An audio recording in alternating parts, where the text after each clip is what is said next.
अब एक बात और सुन लो, फिर अपन आगे चले कि भूत पलितों को भोजन कौन विधि जात है शंकर जी के गणों को।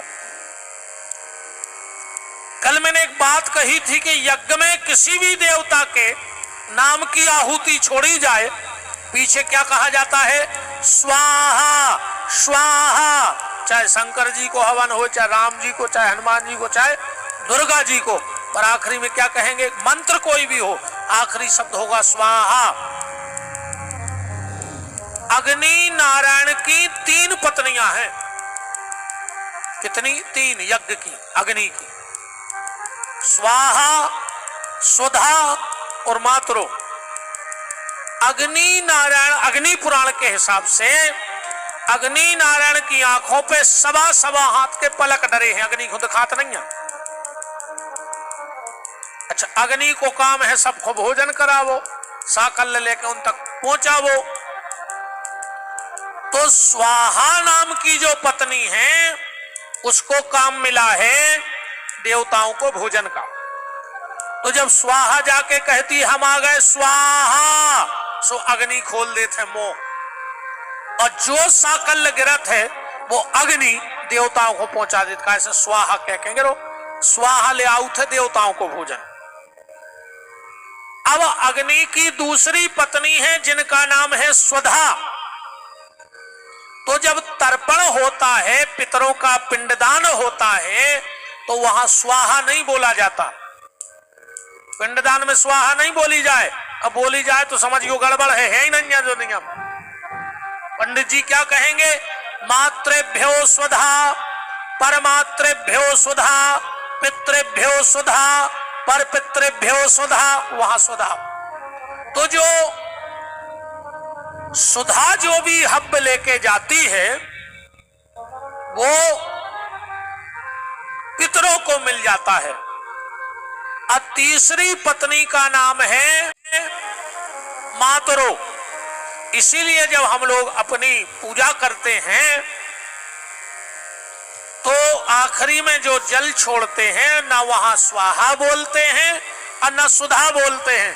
फिर हम लोग कहेंगे प्रियंता नमः, मतलब ये जल किसको दे दिया? सप्तऋषियों को दे दिया।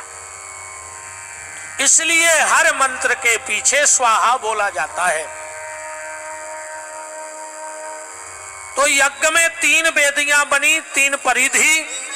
लाल पे ब्रह्मा, सफेद पे विष्णु, काले पे शिव का अधिकार, जो चारों तरफ साकल्य गिर जाएगा। ब्रह्मा जी बोले वो तुम्हारे भूत पलितों को हुज्जे। शंकर जी बोले भूत पलितों से के जाओ, अब तुम जहां यज्ञ होए उतने से साकल उठा के खा लेंगे। भूत पलित बोले वाह, अगर हम ने जा पाऊते तो आदमी यज्ञ करा तो ही काहे खो, हम ही खो भगावे तो आदमी यज्ञ करा रहा हो। शंकर जी बोले चले जाएंगे। बोले नहीं जा सका। तो बोले काहे? बोले जहां यज्ञ होते है उते हनुमान जी आ जात, और हनुमान जी को रामों की नहीं बने बिल्कुल, उनके नाव से डर लगा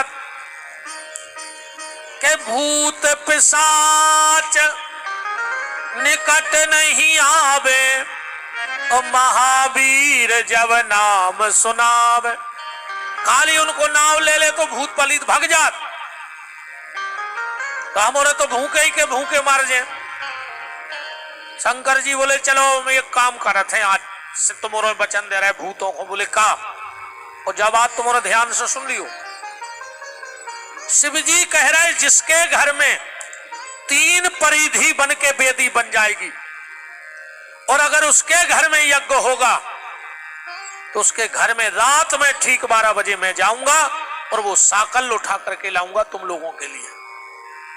निवेदन बस ये कर रहा हूं, घर में कभी यज्ञ अनुष्ठान हो तो एक रात के लिए उस जगह को वैसे का वैसा छोड़ देना, ना वहां झाड़ू, ना पोछा, ना सफाई, पूर्णाहुति करो और जैसी व्यवस्था वैसा ही छोड़ दो एक रात के लिए।